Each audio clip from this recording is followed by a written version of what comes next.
I'm Jaime Ho, editor of the Straits Times from Singapore. I have a distinguished panel for us today to discuss these issues. On my left is Mr. Liu Zhenmin. I'm sure everyone knows him. He's a special envoy for climate change for China. And Dr. Julie Zimmerman, Vice-Provost for Planetary Solutions at Yale University. It's the most impressive sounding title I've heard in a long time. So she will provide all the solutions for our planet. So thanks for being here, Julie. And Mr. Sang-Hyup will be here very shortly. The format that we'll have today is quite straightforward. I will have the prerogative as a moderator to ask a first round of questions to our panel. I will aim to leave as much time as possible after these two rounds of questions from the floor. So feel free, as you listen to our panel, to have your questions in mind. And when I do open up the floor to questions, wave your hands. There will be a mic.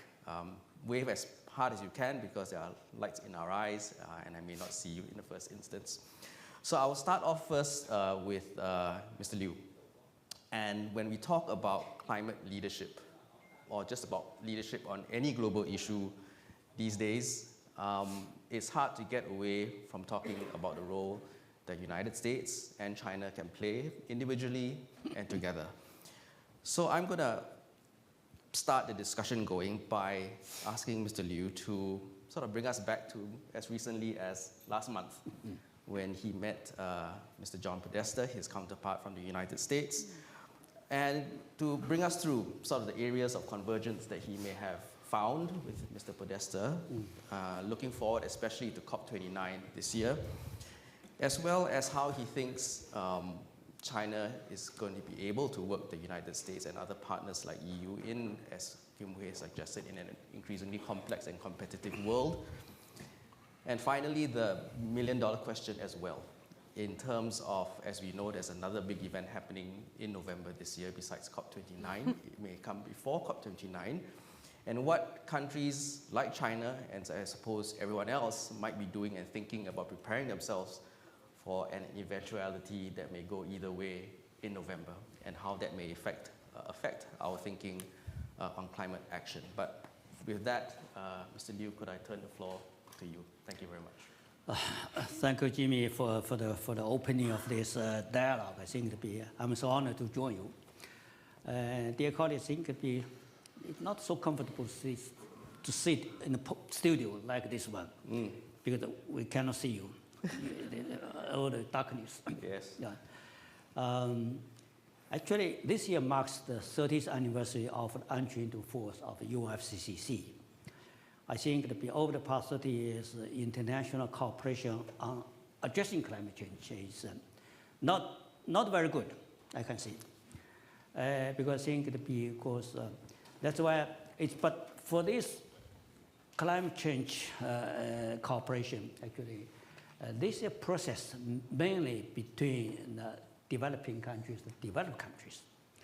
Of course, within these two big group of countries, of course, some big countries like US, like China, like India, like I think we also have been playing an important role in this process.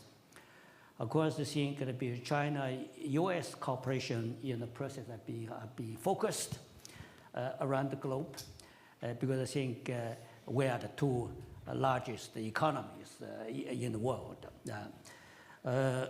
So China-US collaboration on addressing climate change started since 2013.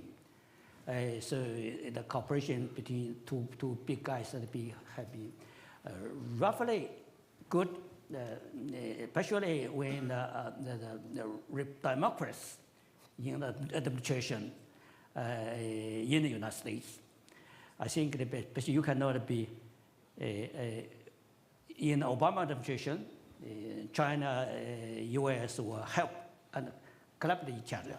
And we helped to promote the agreement of the Paris Agreement, the regional Paris Agreement. So, of course, over the past 13 years, of course, unfortunate to be during the Trump administration, the U.S. withdrew from the Paris Agreement. That's really, I think, created very serious damage to the global process. process. So we resumed the bilateral cooperation. I think also we helped to resume the global cooperation with the engagement of the United States since the Biden administration. So over the past year, I think we have tried to continue to build up bilateral cooperation. So you have noticed last November, end of November, we were able to reach so-called the Sunnyland Statement. We issued a Sunnyland Statement. And under that Sunnyland Statement, the U.S.-China has been started to launch a cooperation on course of the Joint Working Group on Enhanced Climate Action. So, of course, after that, both U.S. and China, our special envoys, be all replaced. I'm the honor to be appointed by President Xi to succeed my predecessor, Minister Xi, as a China special envoy. So, in my new capacity, I paid my first official visit to the United States last May. So, objective for this visit to elaborate and to talk with my U.S. counterparts how we move forward China-U.S. cooperation on climate change. Under this mechanism, we have 4 pillars. One is on energy transition. I think we will discuss how 2 countries could both collaborate bilaterally, and also we facilitate international cooperation to moving forward the so-called UAE consensus on energy transition. We also talked about how we could address the issue of the methane and the other non-CO2 gases. On that issue, we agreed that based on experience in Dubai, we're also going to convene and support the convening of the 2nd Global Summit on controlling methane and other non-CO2 gases. So then we also discussed the issue of the circular economy. I think we believe that to achieving the global carbon neutral, it's not an issue just where we're going to reduce the emission of the greenhouse gases and to substitute the energy system. But globally, and for all humanity, we need to practice the circular economy. Then also we discussed, open another area, in addition to the cooperation between the governments, how we could start a process of cooperation at the subnational level. So I think this is the area, especially for the big countries, in addition to the central government, to the federal government, how we could start the process of cooperation among local governments, among academics, among enterprises, among the think tanks, to ensure that we have the support from the whole society. Because we believe that to achieving global carbon neutral, I think we need the whole government support, as well as we need the whole of society support. That's why I think my meeting with my U.S. counterpart, Ms. John Podesta, has been very successful. We were able to release, we did not intend to negotiate an agreement, but we released a joint press release to deliver to the global media that the 2 countries really worked very sincerely and worked hard to move in this process forward. Thank you very much. You clearly have given us a very good overview of where we are at in terms of U.S.-China cooperation on climate. Many questions in my head as well, I'm sure, from the floor will come as well. But let me bring the conversation now to Mr. Kim. Mr. Kim Sang-Hyup is co-chair of the Presidential Commission on Carbon Neutrality and Green Growth in Korea. I'm going to pivot a little bit and talk about, obviously, Korea's role in catalyzing global cooperation in areas like clean energy, infrastructure, energy storage. But two questions for you. What more from a country like Korea is your government? What more are you doing in terms of bringing things like green growth, technology, alternative energy, carbon capture technology to lower income partners around the world? What new sort of mechanisms are you thinking about, firstly? And second part of that question is, what more can higher income countries, such as Korea, others in the room, do in sort of catalyzing that kind of transfers via the G20? What other sort of initiatives are you looking at? Well, those are very great questions, but by the way, I'm so sorry for being late. I just arrived at the airport 20 minutes ago. I hurried up. Well, we congratulate you on getting here in great quick time. To be here in this city, dialing again. It was about 20 years ago when I attended the Summer Davos Forum held in here in 2011. But, the role of Korea, I think it is important because Korea is in between the big countries and small countries and so-called developed and developing countries. Korea has tried to play a kind of bridging role in climate actions. I always say to my stakeholders, to our minister, for example, our commission has 22 ministers in our commission, but looking at the climate crisis, we do need to speed up and scale up our climate actions together. And I was so glad that Mr. John Podesta and Mr. Liu Zhenmin had a great meeting in Washington, D.C. last May. That is the way we should do, without having global number one and global number two in the climate action table. What's the meaning of G20, etc., multilateral things? But as for Korea, there's still green financing is a key issue. So very recently, we mobilized the green finance by 2030 up to more than $300 billion US, taking advantage of the private-public blended financing mechanism, because governmental budget can never be enough to achieve our NDC target. And we also identified 100 key green technologies to solve these problems. Some of them are making economic sense, but many of them need to grow much faster than now. There are several cases. So Korea needs to play its due part in global climate actions, because climate change is without doubt the global challenge, and which requires global response together. So in that regard, Korea set up two important international regimes in Korea. One is known as GCF, Green Climate Fund. We hosted the headquarters of the GCF in the year 2012.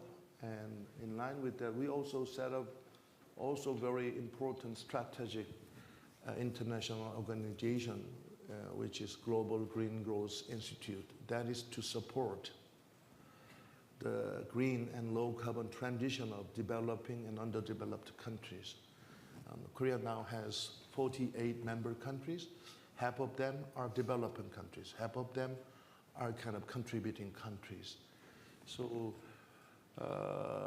by working with those international regimes together with like-minded countries, I think Korea can contribute to something to the world. It's going to be a very good segue as we talk about two different things. One, climate finance, which we will get to. And secondly, technology as well. And that's where I'm going to bring Julie into the conversation. Yeah, both linked. Those are two important elements, but that can be never enough. We need people working together. capacity building is another really important area. For example, in Vietnam, Korea set up known as the Vietnam KIST. KIST is a very important think tank on science and technology, which contributed to the economic achievement so far. So with the request, with the close cooperation with Vietnam, we set up Vietnamese KIST, Korean Institute of Science and Technology. That is to support capacity building. And I think that is critical. Yeah. Not just money, not just technology. By working together with like-minded setup, that is very important one. So exactly. So I was going to maybe ask Julie to talk about this and talk about your experience. I'm glad we have the real brains behind all this from where you are. Talk about how your experience has been in working with partners, right? In whether it's governments, whether it's multilateral organizations, the private sector, in not just advancing climate science, but in also delivering some of these outcomes wherever you are able to deliver it. So talk about that firstly, what the experience has been and whether there's sort of learning points for all of us in this room.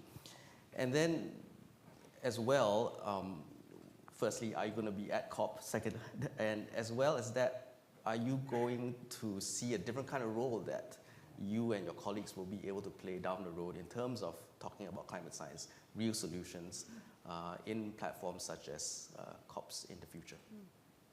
Thank you for the questions, and it's an honor to be here. I am happy to talk about the role of higher education and the academy in advancing these solutions.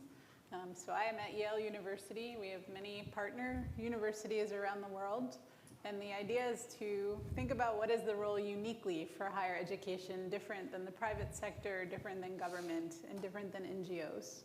So our mission, uniquely, training future leaders. So what is the skill set and the knowledge that people will need to enter this workforce? It is working with partners in industry and in government to understand what skills will be necessary so that we are training a workforce that's prepared for future jobs and the future world that's changed by climate. The second thing that I think universities offer uniquely in this space is really convening. And so because we are not political, because the mission is objective science and light and truth, as the motto of Yale is to bring people together to follow the science where it takes us without having a position or a motivation on what the answer might be. I think another role for higher ed that we've discovered is really knowledge creation and knowledge generation. And it is important, particularly to have partnerships in that work so that the knowledge that's being created has a market demand, has a need. There will always be a place for inquiry or curiosity-based research, but it is very much a time for the academy to step up and do more work that is applied or impact-based so that the knowledge we're creating has direct benefit for social good, for climate, for environment, for biodiversity, for health, for environmental injustices. And I think the fourth role that universities can play in this is to really think about defining what a future looks like that we want to live in. So I think universities create a place of hope and of optimism, of a vision of a world. Because our time horizons are longer, we don't have shareholders, we don't have elections. We have the benefit of a long time horizon to think about what is the future and putting out a vision that we can all work towards in terms of technology creation, partnerships, and policies. So I think there is a vision setting role also for higher ed in this space. We're doing quite good on time, so let me just jump in with another follow-up question as well to you before I get into another bigger topic. So what's your prognosis in terms of the gaps in skills? That's one of the issues that you raised, the skills that are needed in addressing this question of all questions, climate change. And is there a specific area that you think is lacking and that therefore that's what you and Yale are quite keen on addressing in the short term? Yeah, that's a great question. And one thing, it's not a discipline and it's not a skill. It is really, truly this idea of systems thinking, of being integrative and interdisciplinary. So for a long time, we've generated knowledge by reductionism, by holding everything else constant and looking at how one parameter might change.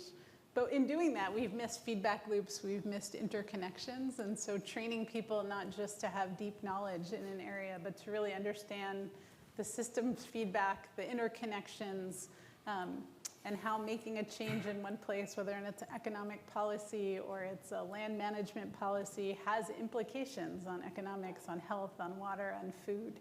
And so it's very important to train people both disciplinary excellence and this idea of being a systems thinker. Excellent. Good question, good answer.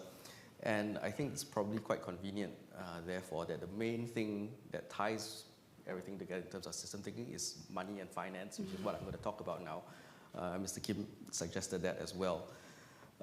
Climate finance is one of those things that sort of comes up every single year as we talk about COP, as we talk about what's needed to address whether it's adaptation, mitigation, technology, transfers, and things like that. And it's going to get bigger and bigger, and I wanted to get the panel's view on that. Figures like $6 trillion are now being talked about to help finance transitions and adaptation and other things. There's a new acronym in town as well. The UNFCCC is great at coming up with acronyms. It's NCQG, New Collective Quantified Goal in terms of the goal of finance that's needed. It's going to be key to COP29, and as all discussions on finance go, it's going to be extremely difficult. So I wanted to ask Mr. Liu his take on climate finance.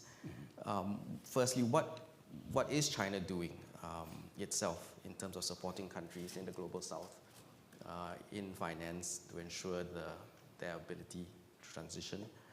And secondly, as obviously the source of finance becomes a bigger and bigger question, do you foresee China having an increasing donor role in the discussions under this new goal as well?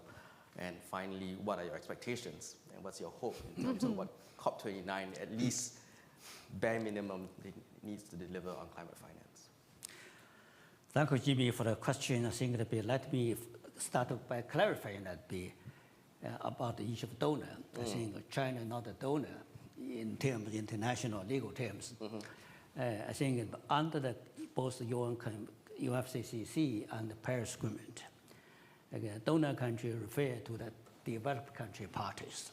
The OECD countries, so it'd be because under the convention, Paris Agreement, saying that the developed country parties acting as a donor, they are obliged to provide financial support to developing countries for addressing climate change, both for mitigation and adaptation. For China, as a developing country, of course, we are the largest developing country. I think India will be very soon be the largest developing country, already taking over China as the largest populous country, most populous country. So we have been over the past decades. I think we are through the South cooperation. We have also been we're addressing our own problem for mitigation and adaptation to climate change. We're also providing the tremendous support to the developing countries, including small island developing states, Africans, LDC countries, and Asian countries, and some Latin American countries. So with both the in cash or in kind, especially over the past decade, I think it'll be when President Xi announced our South-South cooperation for climate change, we have been doing very well on that. So we are also determined to build up our support to developing countries on climate action through the South-South cooperation. Jimmy, I think it'll be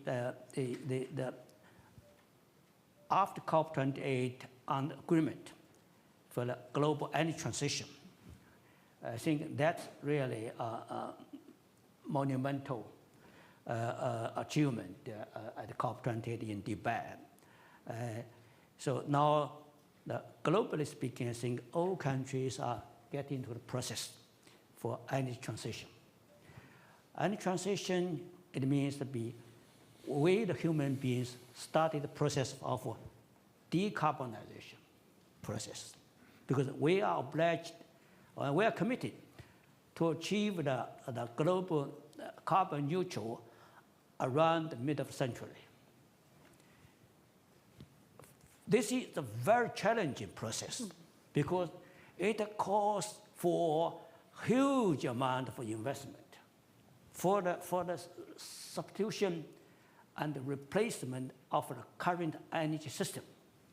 So it's for all countries, this huge demand for investment.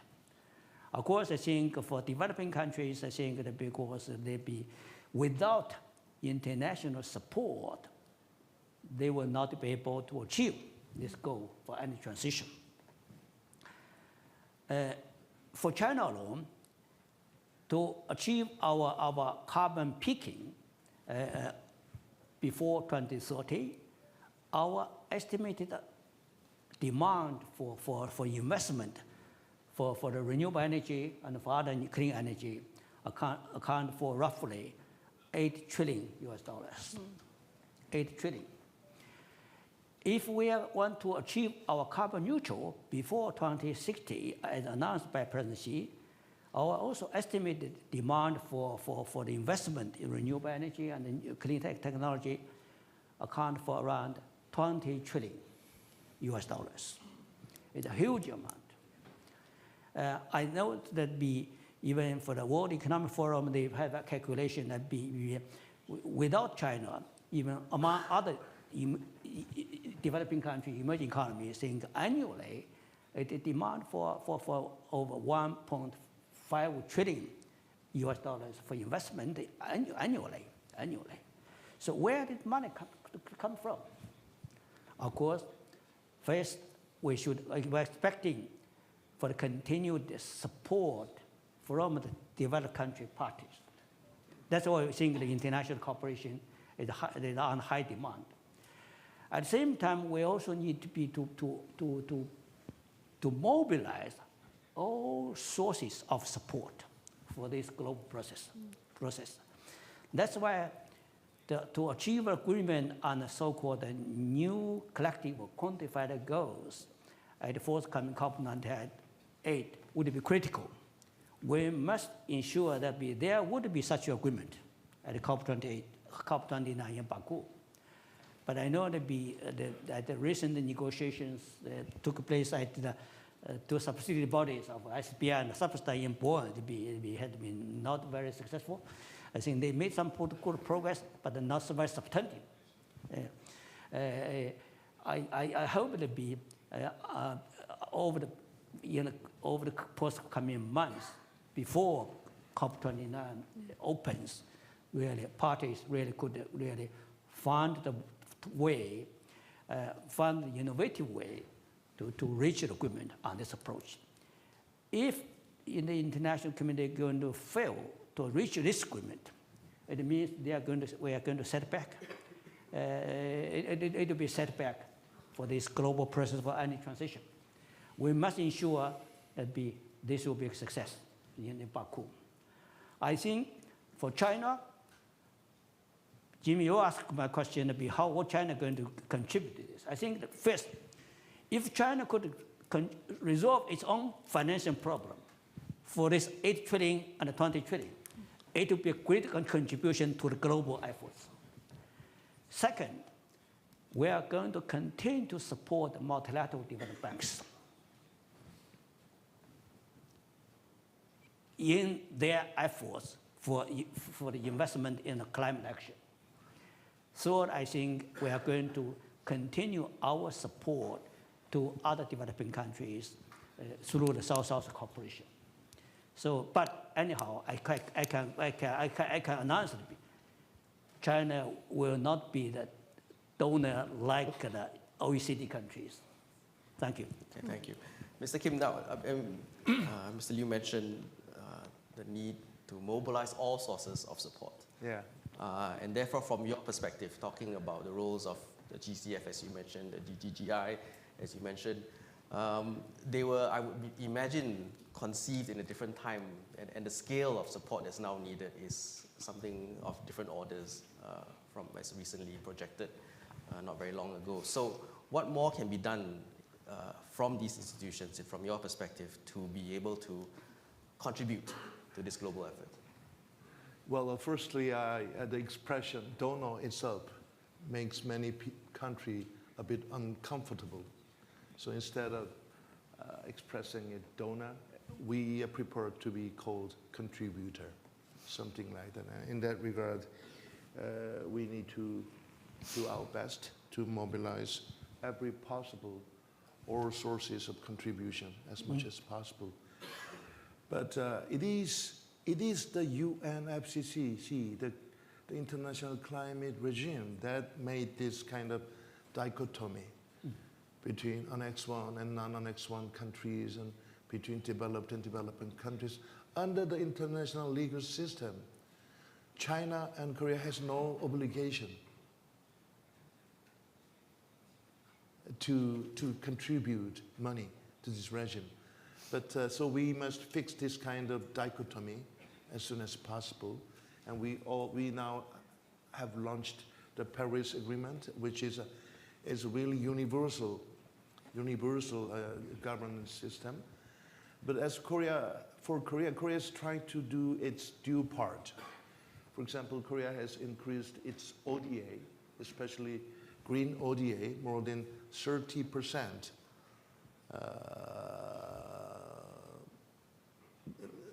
than the previous year. We are going to increase green ODA very aggressively. And Korea has contributed the GCF already. So far, in total, $600 million has become number 6 or 7 largest contributing country so far. And as for the GCF, it's a kind of voluntary gathering of like-minded countries. Korea has become #1 contributing country.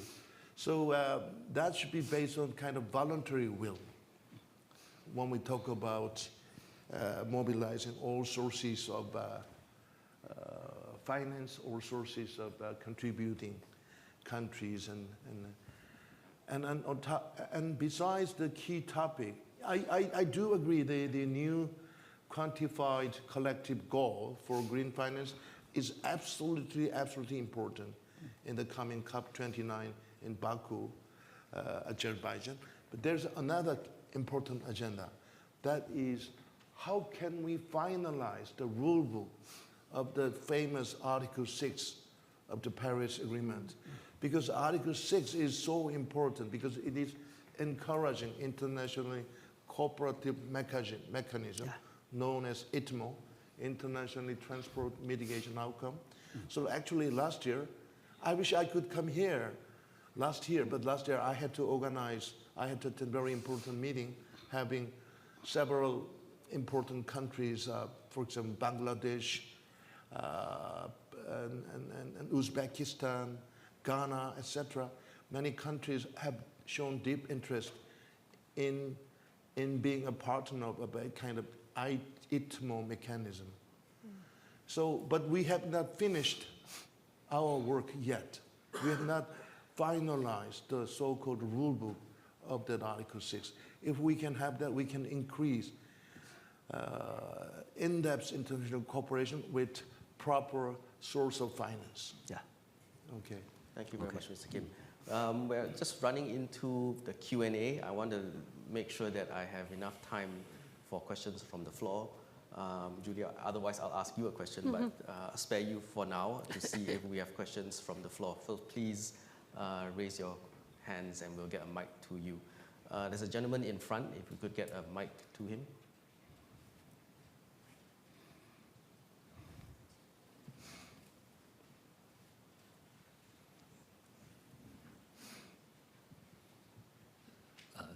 Thank you. I'm Li Wei from Caixin. So a question to Mr. Liu. You mentioned China's contribution could be resolving its own 2050 target as well as multilateral development banks. I'm wondering, on technology, you mentioned that the demand for clean tech is $20 trillion. So China actually has very good green technology. But right now with US and Europe, there are some obstacles in exporting these technology. Do you see there are a lot of benefits or potential for these technology to be exported or say used or transferred to developing countries to help them grow, help them meet their targets? You got the question? First, let me say, I think it'll be, I need to clarify, I think it'll be, the question will be among media, I think it'll be whether there's overcapacity or not regarding the renewable energy products. I think we should say that what I heard be only two group of countries they are talking about so-called overcapacity. One is from the United States, the other from the European Union. But for the rest of the world, for the international organization, including the United Nations, I think they say it there's, globally speaking, there's no overcapacity, but the lack of capacity, because there's a huge demand for globally for the renewable energy facilities and technology. That's why I think we need to continue to encourage and support our enterprises to build up their capacity to produce more products for that. China has been leading over the past decade, I think, innovating and manufacturing renewable energy products, especially on electric vehicles, batteries, solar and wind the equipments. And China's manufacturing has helped to reduce the price, global price, of both the solar and the wind products. I think this should have been appreciated, really. I think China will continue to build up its manufacturing capacity to maintaining this current price, to support its own deployment nationally, to substitute our current energy system. You know that China started the large-scale deployment of both the solar and wind equipments in the northwestern desert area, because that's cheap. In terms of the land, it's much cheaper. I think we have also prepared to collaborate with many of the developing countries to help them. I think, of course, so we have to globally we have to maintain this process for both the innovation and the manufacturing. I think, globally speaking, if we are going to committed to achieve the global carbon neutral, first we need to continue to resolve the issue of technology, for the further developed technology, to make the technology even much cheaper, especially for the remaining technology for clean development, like the CCUS and other technologies. Second, we have to provide the financial support, fund all sources of financial support to the developing countries, to make good use of the public funding to leverage the private investment in the renewable energy. Third, I think we really need to safeguard the open international system that both technology and financial support, as well as exports and trade, they can be easily conducted on the international market. That's why I think we need to globally, we need to be united to avoid, I'm not going to say fight against, we need to avoid these unilateral actions, avoid these non-tariff actions, because they are going to help raise the cost. The recent report by the McKinsey, the international consultancy, will be if some parties are insisting going to decoupling from the renewable energy that be manufactured in China, renewable energy equipment manufactured in China, it will result in the increase of cost by 20%. Whether the world are prepared for this increase of cost or not. We need to. I think this will be becoming not only an issue for China, it's an issue for global. Thank you. Thank you. Regarding to this important message, I think we need more in-depth cooperation dialogue than ever before in building up a big green industrial ecosystem. Recently, Korea had the summit among 3 country leaders, trilateral summit, cooperation summit in Seoul, with the Chinese Prime Minister and Japanese Prime Minister and Korean President. Yes. And there, 3 countries agreed. We have many things to cooperate in building up green industrial ecosystem, and we need more dialogues. Yes. And the 3 leaders agreed that that cooperation could expand to X. X means ASEAN countries, African countries, to the rest of the world. So we need more cooperation dialogue. Yeah, we've run out of time. Thank you very much, Mr. Kim.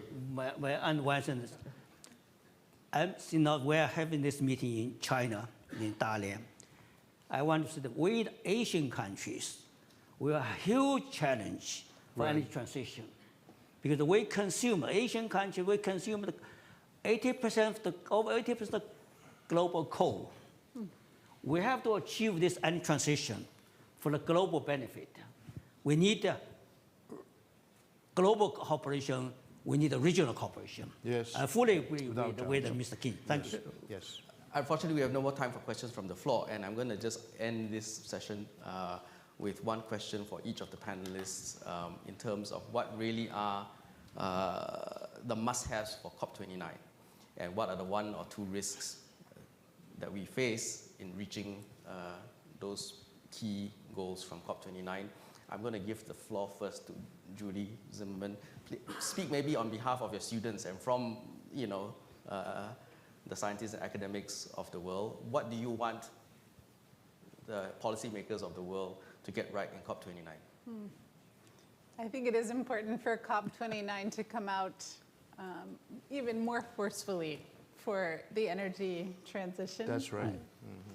I think the language from COP28 was not as future-looking and hopeful as students, academics, scientists know it needs to be. And so I think we're looking to our world leaders to move faster. Excellent. Mr. Kim and then Mr. Liu. Well, I really like to echo what the minister said. Well, the younger you are, the more you would suffer from this climate crisis. And we need to empower the young ever more. And I really, well, I'm a vice president of the CAIS on climate change and sustainability issues. And I like to suggest the global network on university students and faculty members to come up with new sense of solidarity and new solution. So money, as I said, technology, those are really important elements. Without having proper people of like-minded attitude, what would be the meaning of it? So I greatly in line what you have said. Thank you very much. Mr. Liu, the last word. What do you want? What's the biggest risk of COP29? My projection would be the geopolitical situation next year would be even worse. So we must have a conclusion, have the agreement on the financial support at COP29. Thank you. Thank you very much, panelists. We have run out of time. We've overshot by 2 minutes. Thank you so much for staying with us. Panelists, thank you so much. Thank you. Thank you.